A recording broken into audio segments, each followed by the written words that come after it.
Um,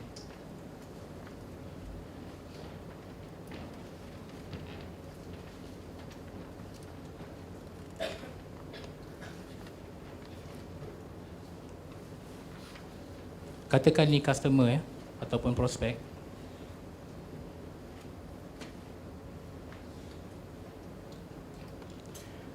Kalau kita ada customer avatar, tahu tak maksud avatar ni apa?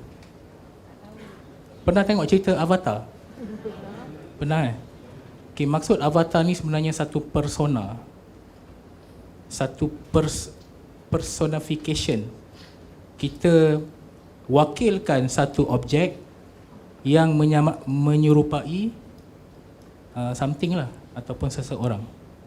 So dalam cerita Avatar tu kan, dia punya orang yang warna biru tu lain kan, tapi dikontrol oleh orang lain. Dan avatar tu ada watak tertentu, ciri-ciri tertentu. Ada ekor, warna dia biru, dia boleh berlari laju, dia lelaki ke, dia perempuan ke, dia bengis ke, penyabar ke, dia ada ciri-ciri dia. Setiap watak ada persona dia sendiri. So customer kita, bila kita ada customer avatar, ini bermaksud kita tengah buat kita punya karakter customer kita. Seolah-olah kita seorang pelukis kartun. Tahu Marvel comic? Orang yang lukis Batman, Spiderman, diorang bukan senang-senang create karakter tu. Diorang dah fikir masak-masak, Batman ni mesti macam ni, dia orang kaya, orang biasa, tapi malam-malam jadi hero. Ada kereta best-best, gadget best-best. Tu watak yang dia dah masukkan dalam karakter tu. So apa yang kita nak buat dengan customer kita, dengan customer avatar tu, kita pun nak bagi watak macam tu lah. Supaya bila saya kenal customer avatar saya dah tahu dah kalau saya nak bercakap dengan dia, apa bahasa yang harus saya pakai, macam mana saya nak approach dia. So kalau avatar saya, macam tadi saya ada borak dengan siapa tadi kat bawah. Kalau customer avatar saya, lelaki berumur 50 tahun, saya tak bolehlah jumpa dia cakap, "Yo babe." Tak boleh. Kalau kita bercakap dengan remaja 14 tahun mungkin boleh, kan? So untuk modul buat duit ni, kita nak bawa customer ni, avatar ni, dalam satu proses, satu pengembaraan. Daripada dia tak tahu apa-apa sampai dia jumpa kita, sampai apa pengalaman dia beli barang dengan kita sampai habis. Dan proses tu boleh berpanjangan sampai bila-bila. So, first kali dia jumpa,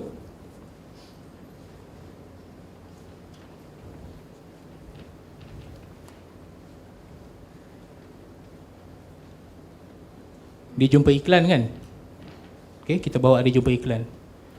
Second, kita bawa dia pergi page.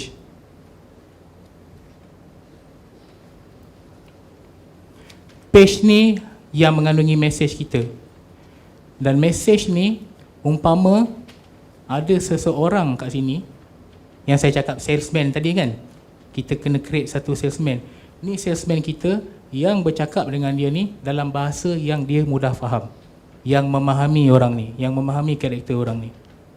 Sebab tu dalam saya punya page, umpama saya gaya bahasa dia, umpama seseorang cakap dengan seorang lain, gaya bahasa dia macam tu, macam seolah-olah dia bercakap dengan someone lah.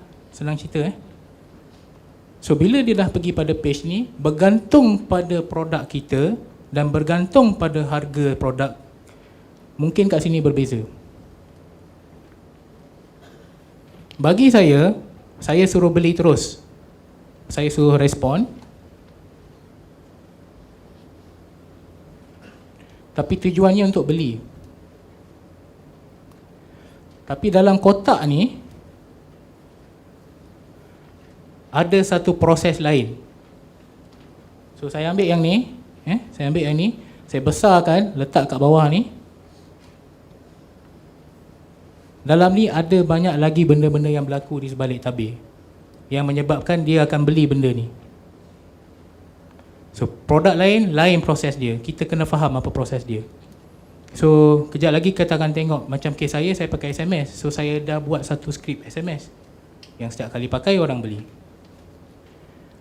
Ataupun mungkin ada setengah-setengah orang macam abang kan, Taman Negara Package, dia jual package percutian. Mungkin dia tak nak beli terus, mungkin dia belum rancang nak pergi bercuti.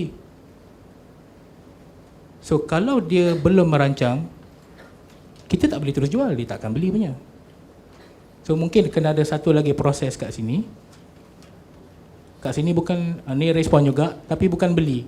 Ni dia jadi lead, cari prospek. So untuk kes ni beli ni prospek. Ni dalam kes ni kita nak cari prospek. Dan dalam proses mencari prospek ni, ada benda-benda lain yang berlaku di sebalik tabir dekat sini yang kita kena, orang kata, step by step asuh dia, basuh dia supaya dia boleh faham, wah, produk kita hebat. Tapi dia bukan serta-merta kita nak jual kat dia. Step by step. So untuk seminar hari ni, saya tak expert dalam package percutian dan saya tak expert dalam bisnes-bisnes lain. Yang saya tahu cuma macam mana nak dapat orang datang seminar dengan macam mana nak beli produk wanita. Tu je saya punya expertise. Tapi yang untuk seminar ni lebih kurang sama dengan package. Sebab komitmen nak datang sini tinggi. So saya tahu saya kena step by step. Tak boleh terus jual. Dan kena build trust dulu. Macam produk wanita lain, dia boleh terus beli je contohnya